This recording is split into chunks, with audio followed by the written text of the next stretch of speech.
In today's video, we're going to be talking about the Revival Trance Commander Deck, which is the third of 4 total Commander decks for Final Fantasy that release in a couple weeks. I've been doing some videos covering the decks, basically just looking at the new cards and any notable reprints, and we're going to jump right into that. So if you guys do enjoy the video, be sure to hit that like button and subscribe. Click the bell icon if you want to be notified when new videos are posted, and as always, feel free to leave a comment in the comment section down below. Let me know what you think of this deck. I haven't actually seen much of these new cards yet, so this is mostly new with the exception of the 2 commanders, which I've looked at a little. So hopefully it'll be a fun reveal. As usual, I am trying to keep these videos to a relatively, quick pace just because of the amount of cards and volume, but we'll spend time on the cards that warrant it and kind of just briefly go over the ones that perhaps do not.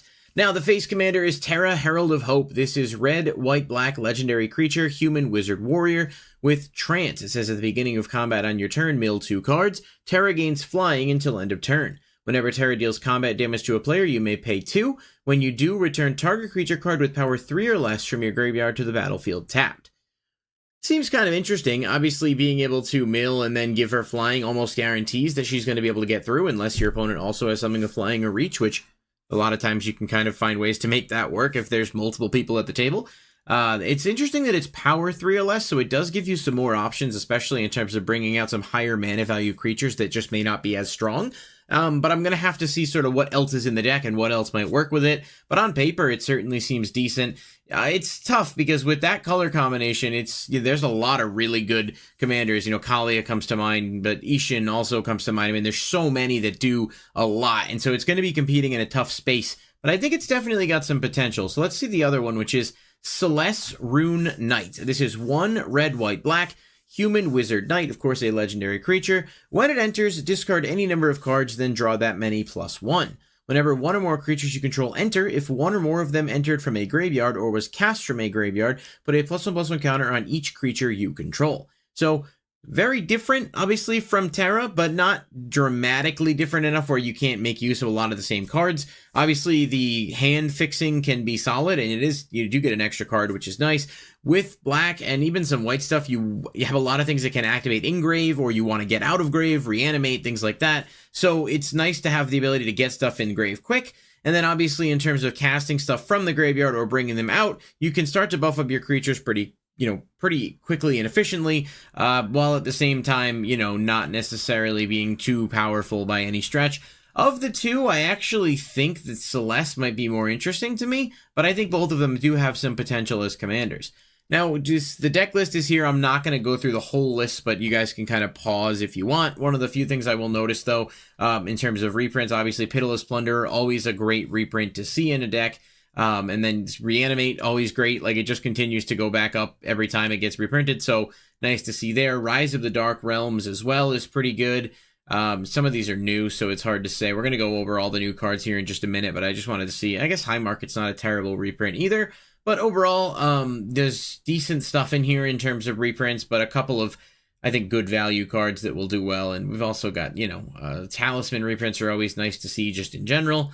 Key to the City's nothing crazy. So the deck list itself, in terms of the reprints, there's a couple, but it's nothing super, earth-shattering. Let's look at the cards themselves. Bannon, the Returner's Leader, is 1 red and 1 white, legendary creature, human, cleric, rebel, with prey. Once during each of your turns, you may cast a creature spell from among cards in your graveyard that were put there from anywhere other than the battlefield this turn. Whenever you attack, you may pay 1 and discard a card. If you do, draw a card. So you can cast a creature spell from the grave that was put there. Basically, if you discard it, stuff like Faithless Looting, stuff like your commander, anything that's going to allow you to get stuff in grave, even mill. And then obviously also giving you draw power, kind of, and the ability to discard stuff to get things going. I could see this working well with Madness cards that want to be discarded, or other things that specifically trigger off of a discard. So it's got a lot going for it there, both as a card in the deck, but then also as a potentially fun commander. Obviously, you do kind of lose access to black when you're playing him as your commander, which is definitely not something we want when we're going graveyard heavy, but I do like the card as a whole. It's pretty interesting. Cian, Vengeful Samurai, is 6 and a white legendary creature, human samurai, costs 1 less to cast for each creature in your graveyard. Double strike, and then whenever 1 or more creature cards leave your graveyard, put a +1/+1 counter on this card.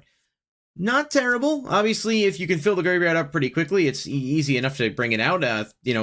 Being able to stack counters up on it, having double strike is not bad. It is a samurai, so maybe in like samurai kindred decks, you can find ways to use it there. And one of the things that was interesting is the EDH Rec article that kind of breaks this down does include like some decent examples and uses and whatnot, but it does, have the ability to swing for a lot of damage and be pretty explosive, which obviously isn't terrible. Edgar, Master Machinist, is 2 red-white legendary creature, human, artificer, noble. Once during each of your turns, you may cast an artifact spell from your graveyard. If you cast a spell this way, that artifact enters tapped. And then it has tools. Whenever Edgar attacks, it gets +X+0 till end of turn, where X is the greatest mana value among artifacts you control. Not bad. I actually don't think it's anything crazy, but it does have the ability to reuse certain things like Lotus Petal, which obviously is one they mention here. And Lotus Petal does have to tap to sacrifice, so you can't use it the same turn you bring it back. Same with Mishra's Bauble, but there are cards you can kind of utilize with this, being able to bring them back. And if you do have cards that untap all your artifacts during like whatever phase, then you certainly have the ability to make use of that there. It's an interesting card. Is this Gao? I think Feral Youth. It's 1 in a red, legendary creature, human, berserker. With rage, whenever Gao attacks, put a +1/+1 counter on it. At the beginning of each end step, if a card left your graveyard this turn, Gao deals damage equal to its power to each opponent. Interesting for sure. Certainly if you can buff it up and then have ways to manipulate the graveyard, which is what this commander deck looks to do, I could see where it could start to deal a lot of damage, but it's not really doing anything crazy for me. It's going to be a card that the better it becomes, the sooner the opponents are going to want to get it off the field, and in that case, it's going to be a threat, so you need to build around it, which is less intriguing to me, because I'd rather play it in the 99 than have it as a face commander. So nice card with some explosive potential, but definitely I think as a commander, kind of not one that does it for me. General Leo Christoph is 4 in a white legendary creature, human soldier. When it enters, return up to 1 target creature card with mana value 3 or less from your graveyard to the battlefield. Then put a +1/+1 counter on it for this creature for each creature you control. Not bad. Quick revival, decent enough. Being able to stack itself up with some counters as well. Certainly neat. Go-Go Mysterious Mime is 3 in a red, legendary creature wizard. At the beginning of combat on your turn, you may have Go-Go become a copy of another target creature you control until end of turn, except it keeps its name. If you do, Go-Go and that creature each get +2/+0 and gain haste until end of turn. So, not terrible. It obviously being able to copy stuff. Someone mentioned VV as a card, and we talked about VV yesterday in a video, that you can easily kind of copy with this and get some additional mana out of. Not terrible, because it does keep its name, so it bypasses the legendary restriction. And if you do copy VV with it, both this and VV get +2/+0, so you can get extra mana off of that effect, but you just have to be able to use it during the combat phase. Otherwise, it's going to get, it's going to go away before you get a chance to use it in your post-combat main phase. But I do like this card, at least for that deck. Interceptor Shadow's Hound is 2 in 2 black, legendary creature dog with menace. That says assassins you control have menace. Whenever you attack with 1 or more legendary creatures, you may pay 2 in a black. If you do, return this card from your graveyard to the battlefield tapped and attacking. Very interesting card. This deck itself only has 1 assassin, but there are a lot of assassins cards from the Assassin's Creed set, of course, and I think some of those commanders could make use of a card like this. Anytime you can bring something back from the graveyard, have it tapped and attacking, and it's also offering other benefits to stuff, definitely not bad, and I think this card kind of falls into that umbrella. So it's a good card, just perhaps not in this deck. Kefka Dancing Mad is 5 black-red, legendary creature, human wizard. During your turn, Kefka has Indestructible. At the beginning of your end step, exile a card at random from each opponent's graveyard. You may cast any number of spells from among cards exiled this way without paying their mana costs. Then each player who owns a spell you cast this way loses life equal to its mana value. I like this card a lot. It's really interesting, and being able to play a bunch of your opponent's cards for free at the moment that you exile them, obviously assuming that they're not lands, it's pretty damn strong. It's obviously a random card you're exiling from the graveyard, so you don't get to pick, but if they have a decent amount, or you're playing it with something that's milling stuff, or making everyone mill stuff, then you can kind of make it work in that way. They mentioned Atali Primal Storm as an option here to compare it to, which I think is fair, although Atali grabs from deck and has a bit less in terms of the restrictions, but still, it's a cool card, if not a little costly to play, but bit of upside with that indestructible thing going for it. Lock Treasure Hunter is 1 black-red legendary creature, human rogue. Lock can't be blocked by creatures with greater power. And it has Mugged. Whenever Lock attacks, each player mills a card. If a land card is milled this way, create a treasure token. Until end of turn, you may cast a spell from among those cards. It's a pretty cool card. I kind of like the fact that you get to choose something from your opponent's stuff that mills and play it. Obviously, it reminds me of Ragavan, although nowhere near as good, obviously, in the sense that you get the treasure and then can also play an opponent's card. But the fact that it can't be blocked by creatures with greater power means it's almost kind of likely to be able to get through without being hurt or blocked, unless your opponent has a bunch of like jump blockers and stuff. And if you do manage to get something milled this way that's solid, you can obviously utilize the treasure to do that. Not much else to say, but just kind of a cool card. Mog Moogle Warrior is 1 red-white legendary creature, Moogle Warrior, with lifelink, and Dance. At the beginning of your end step, each player may discard a card. Each player who discarded a card this way draws a card. If a creature is discarded this way, you create a 1/2 white Moogle creature token with lifelink. Then if a non-creature is discarded this way, you put a +1/+1 counter on each Moogle you control. It's certainly interesting. It does a lot for very little, and obviously making it so that your opponents can discard and draw is probably the one downside, I'd say, because like they could just choose not to if they don't want to, and then, you know, you're sort of like, all right. It feels kind of weak to me, but I think they're talking about like it as a card that might be a kill on sight type thing in the description here. I disagree with that take, but I mean, it's certainly not terrible. It's just because you really have to assume everybody wants to discard a card, right? You can discard a card, and certainly that means you can get either the token or put a counter on your Moogles. But I don't know how many Moogles we have right now, and there's still more reveals to come, so maybe we'll get more. But overall, it's adorable, don't get me wrong, but not super exciting in my opinion. Sabin Master Monk is 4 and a red, legendary creature, human noble monk with double strike. As Blitz for 2 and 2 red, discard a card, so that's part of the Blitz cost. Blitz, of course, says it gets haste, and when it dies, you draw a card, but it gets sacrificed at the end of the next turn. And you may cast it from your graveyard using his Blitz ability. I do like that. It's kind of interesting. You can bring it back pretty consistently while also discarding stuff to set up, you know, cards that you want in grave. He does cost, you know, 4 for the Blitz, so not terrible. Hard casting him for 5 is a bit much, but 4 for the discard with haste, doing 8 with double strike, not bad. As something you can continue to bring back. It's going to be interesting, especially with stuff that like triggers when things leave the graveyard. I think that'll be a nice combination there to look at. Setzer Wandering Gambler is 1 black-red legendary creature, human rogue pilot. When it enters, create the Blackjack, a legendary 3/3 colorless vehicle artifact token with flying and crew 2. Whenever a vehicle you control deals combat damage to a player, flip a coin. Whenever you win a coin flip, create 2 tap treasure tokens. It's alright, certainly something you gotta build around with coin flips and stuff, but it's not bad. Obviously, if you do lose the coin flip, nothing negative happens, but if you win it, you get the treasure tokens. It's not, you know, it's nice. But it's alright. It's okay. I just don't think it's that crazy. The one thing I will say is kind of neat is that it's whenever you win a coin flip, you get the treasure token. So if you play other cards that also flip coins, you can certainly make use of that a bit more. Shadow Mysterious Assassin is 2 and a black, legendary creature, human assassin with death touch. Whenever Shadow deals combat damage to a player, you may sacrifice another non-land permanent. If you do, draw 2 cards, and each opponent loses like equal to the mana value of the sacrificed permanent. Kind of interesting. Being able to draw stuff, you know, sacking off like a token or something is always nice, but you're not necessarily maximizing the damage you can deal. Obviously, it's pretty likely to get through, especially if you're playing it with other assassins. I think this is a card that will work well outside of this precon versus like just within the 99 cards here. It's certainly interesting, and I think assassin decks will be able to make use of it just because, you know, they are fairly limited in what cards they have access to, so when you get a powerful card like this, and of course the dog, you can definitely find a spot for them.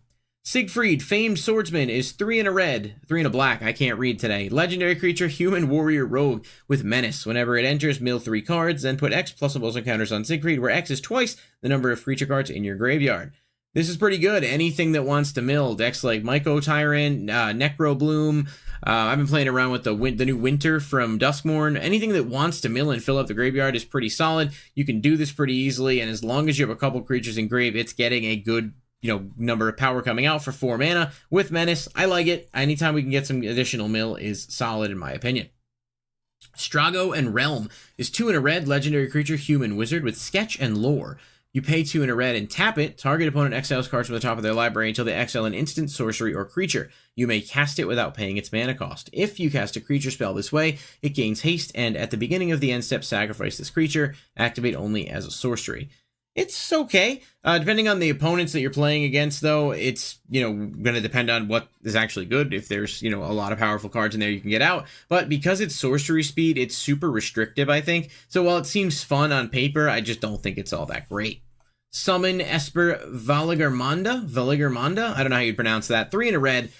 Saga creature, enchantment creature that is a Saga Drake with flying and haste. It's a 3/3. Its first, when it enters, says exile an instant or sorcery card from each graveyard.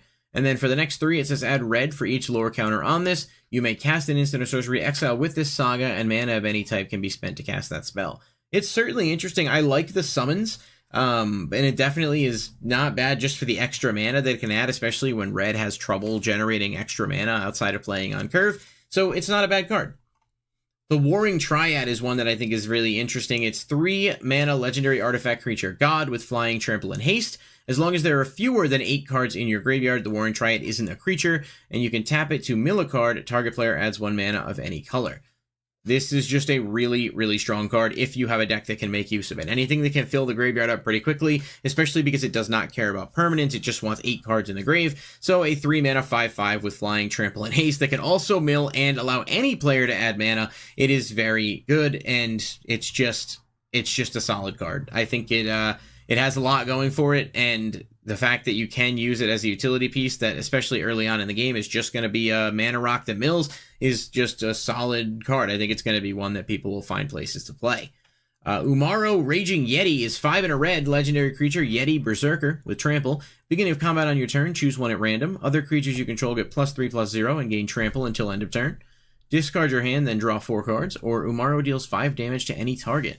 Obviously, I like these effects, but the fact that it's random is certainly a bit of a detriment, especially because it also costs 6 mana, and there's a chance that you could get an effect you don't really want here. But there are also a lot of powerful effects on this card that could help you, so I guess it depends on if you have ways to get it out without having to pay that mana, or if you maybe have ways to ramp faster into it, and if you can find ways to make it so that things like having to discard your hand aren't going to screw you if you happen to bring this out at a time where you actually have good stuff in hand that you want to keep. Esper's to Magicite is 3 and a black instant. Exile each opponent's graveyard. When you do, choose up to 1 target creature card exiled this way. Create a token that's a copy of that card, except it's an artifact and it loses all other card types.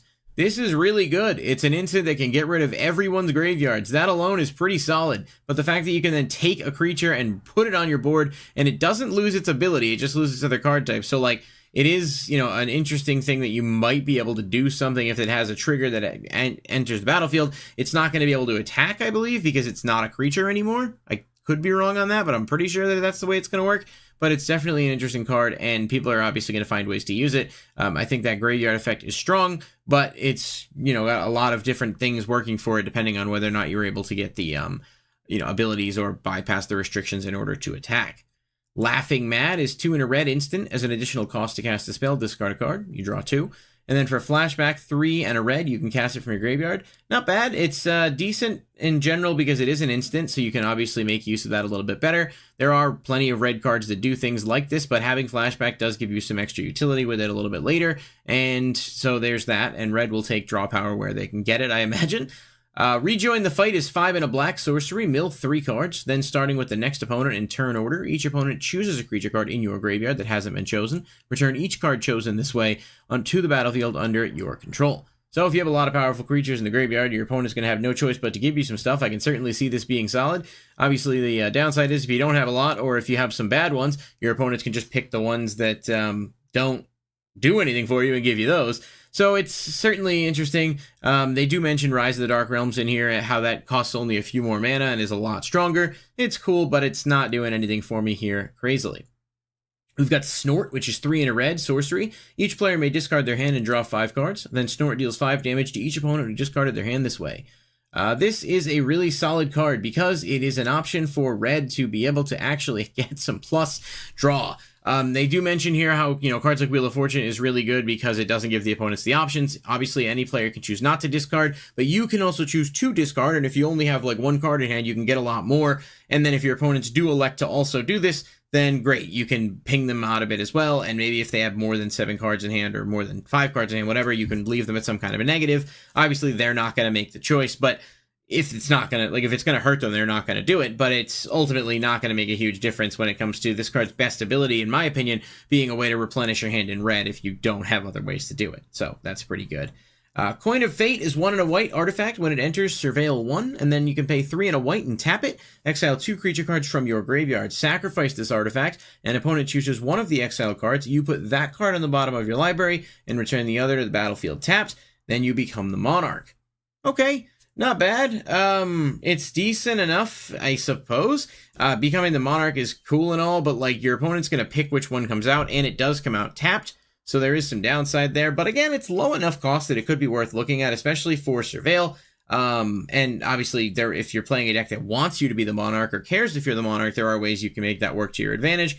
This is one I can't really make a strong judgment call on yet until I see kind of how it actually ends up playing. And they do mention here, like, because you're only picking 2 cards, your opponent you can technically, yes, they get to make a choice, but if you can set it up where you give them 2 options and both are good, then either way you end up being okay.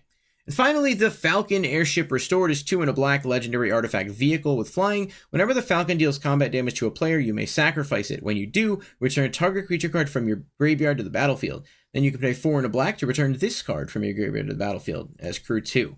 It's pretty solid for decks that want to be able to reanimate. Obviously, vehicles, in my opinion, they're either really strong or not worth playing, and I don't really know where this one falls. But being able to get through stuff with flying is nice. It's just that it doesn't have haste. It doesn't have anything to accelerate, so you have to rely on maybe like bringing it back during an opponent's turn if you have the mana for it and then swinging with it. But it is kind of restrictionless revival as long as you hit damage, so it's definitely worth looking at, and the crew 2 isn't too hard. It's certainly not awful. I think it's going to be a card people will at least look at and see if they can make work, but whether or not it will produce is something we're going to have to wait and see.